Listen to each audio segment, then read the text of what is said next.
12 മണിക്ക് 5 മിനിറ്റുള്ളപ്പോഴാണ് നമ്മൾ നീണ്ടിട്ടത്.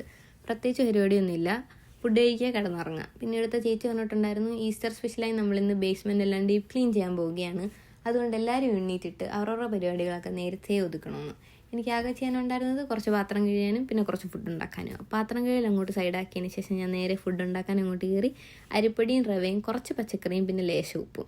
പിന്നെ എൻ്റെ ദോശയുടെ ആകൃതി കണ്ടിട്ട് ആരും ഒന്നും വിചാരിക്കേണ്ട, നല്ല ദോശയായിരുന്നു. പിന്നെ ഇതിനകത്ത് അല്ലറ ചില്ലറ വെജിറ്റബിൾസും ഉള്ളതുകൊണ്ട് എനിക്ക് പിന്നെ സൈഡ് കൂട്ടാൻ കറിയൊന്നും വേണ്ട, ചായയും കുടിച്ച് ഞാൻ അഡ്ജസ്റ്റ് ആയി. പിന്നെ ഇതാട്ടോ ഞങ്ങളുടെ ബേസ്മെൻറ്റ് ഇവിടെ ഇത്ര ഞങ്ങൾക്ക് ക്ലീൻ ചെയ്യാനുള്ളത്.